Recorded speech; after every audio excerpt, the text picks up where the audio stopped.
What is up, y'all? It's your boy back here again with another video. Today we're doing, my phone's dropped out of my pocket, 5 scenarios for the 2020 NBA draft that we should all want to see. Hopefully it didn't crack. No, it didn't crack. Okay. Jimmy Range. Videos by Jimmy Range. The original video in the description. Let's check it out. Because we don't get to enjoy NBA basketball that should be going on right now, I guess it's time to look at the next wave of guys coming to the league. In this video, I'm going to look at 5 draft scenarios that everyone should want to see. So if you guys like my content, make sure you like and subscribe. Let's try to get 20 likes on today's video, and let's hop into it. 20 likes. I love when he does that. Why does he ask 20 likes? He has thousands of subscribers. We're going to start it off with a team that's been talked about a lot when it comes to the 2020 draft, the Golden State Warriors. This is obviously because they still have the main pieces of that 73-9 team, but because of a lot of injuries, including their star duo, Steph Curry and Klay Thompson, they currently hold one of the worst records in the league. This means they're almost guaranteed a top selection in the upcoming draft.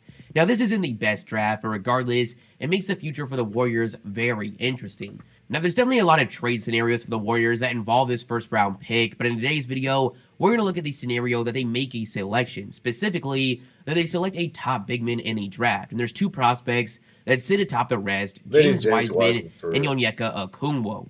Wiseman is a 7'1" center with a limitless ceiling. His frame is the obvious draw that, combined with his athleticism, makes him the potential top pick. He doesn't go without concern. He only got to play 3 games in college, forcing these Twitter draft experts to analyze his first 3 games with a microscope. Yes, he hasn't shown much to get excited about as a shooter, as a decision maker, and maybe not the versatility on defense we really wanted to see. But again, we don't have much to go on. At the very least, we know what he projects to be as a rim protector and rim runner, which is exciting considering all the pieces the Warriors will have back next season. Then there's Onyeka Okongwu, a guy that's been gaining a lot of attention lately. I like Onyeka. He's a 6'9" big with a 7'1" wingspan.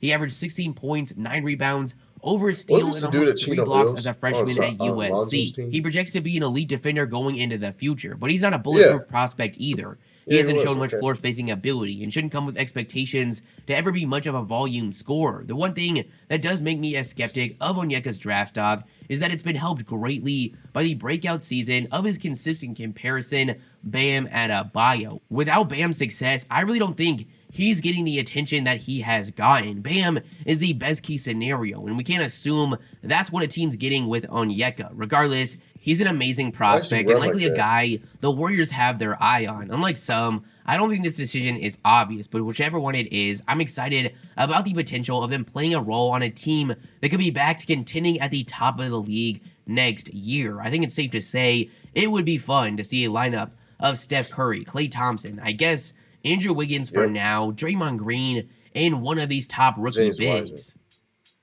Okongwu's only like 6'9". He's the same height as I think the craziest scenario in this draft would be the New Orleans Pelicans drafting LaMelo Ball, reuniting him with his brother Lonzo. We've seen brothers play together in the NBA, such as the Morris twins and Lopez brothers now, but we've never seen 2 brothers of this caliber playing together. Lonzo was the 2nd overall pick back in 2017, and it looks like LaMelo will be a top 5 selection in June. Now, this scenario isn't extremely likely, but definitely not impossible. Right now, they sit with the 13th best odds in the lottery, giving them a 1.2% chance at the number 1 pick and a 5.7% chance at a top 4 spot.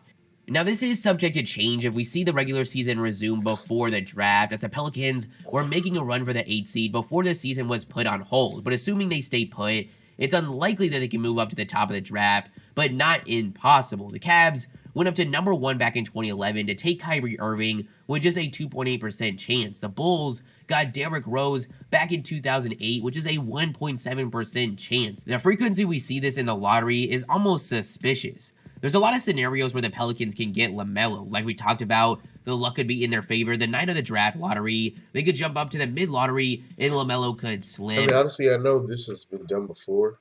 Well, I don't know this, but I believe that they did it before where they rigged the draft lottery, the NBA did, to make sure the certain player went to a certain team. I know they did. I think they did with Patrick Ewing one year when he was drafted because he was like the number 1 player, and the Knicks were like the Knicks were the prize possession. You know what I'm saying? So They'll draw in a lot of ratings with the best player going to the prize possession with the highest, you know what I'm saying, going to the Knicks. So I think it would be good business for them to do that again with LaMelo.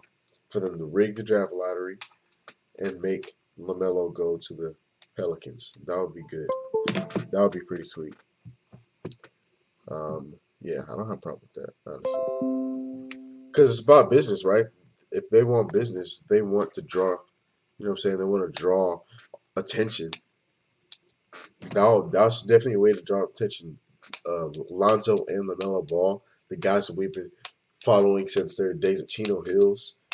Now they're in the NBA together on the same team, bro. They could use this first-round pick packaged with other assets, such as next year's first, as well as the Lakers' first, to trade up.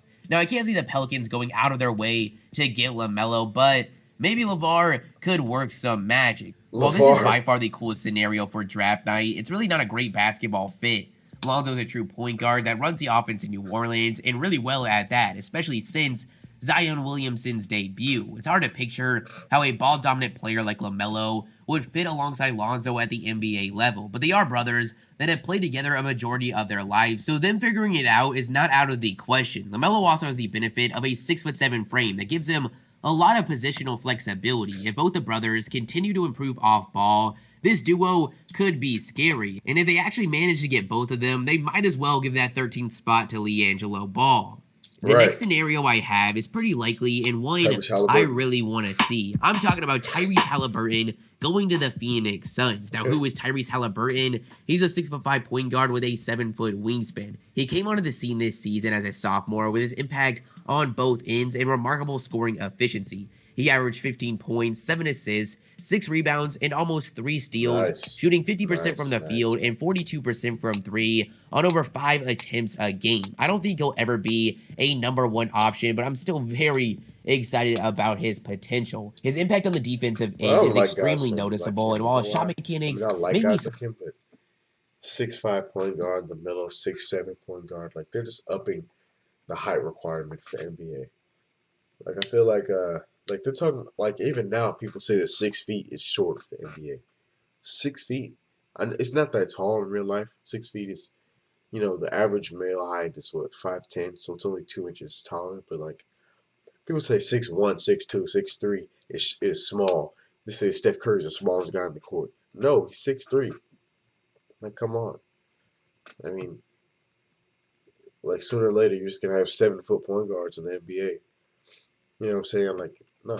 Slightly concerned. To this point, he's been an efficient scorer and clearly a gifted passer. He's currently one of my favorite prospects in this draft, and I really like to fit with the Phoenix Suns. Ricky Rubio has been a solid point guard for them, but he's not the long-term option. The team has benefited from not forcing Devin Booker into a primary playmaker role, and I think Halliburton would be the perfect partner for him in the backcourt. His strengths are Booker's weaknesses. He can defend the best opposing backcourt matchup and can be the playmaker this team needs. The point guard spot has been a hole for this team for a while now. This could be the year that they look to the draft to address it. A lot of mocks have them taking guys like Cole Anthony, but it doesn't take a genius to see that's not quite a great fit for this team. This team doesn't need to find more scoring. They need a defensive-minded guard that can run the offense and score with high efficiency. With the Suns having the 10th best odds at the top pick and Halliburton projected to be a mid-lottery selection, it's far from unlikely this could really happen, and man, do I want to see it.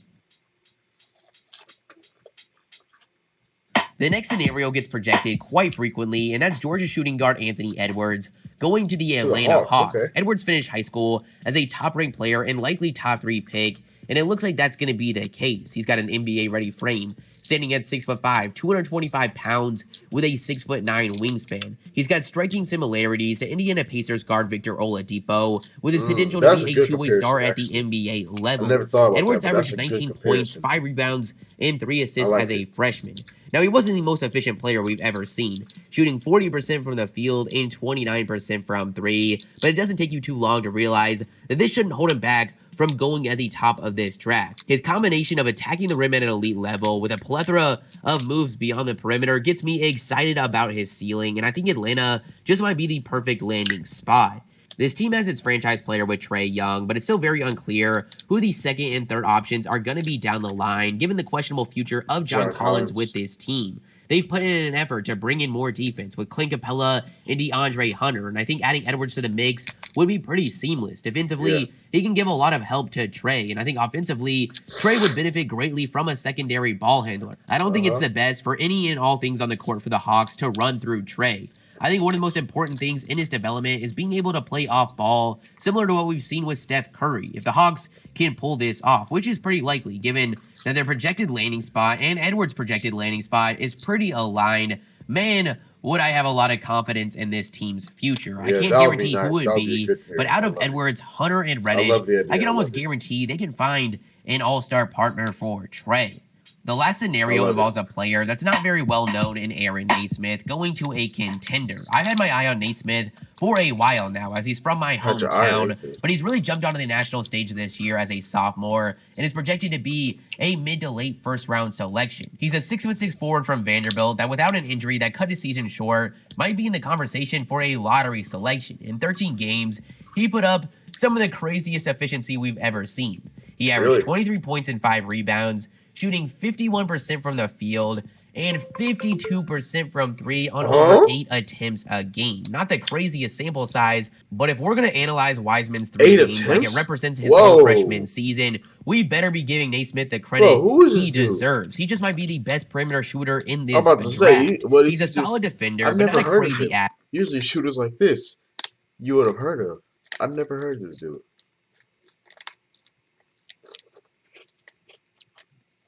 52% on 8 attempts a game. That's like Karl-Anthony Towns. That's like Steph Curry.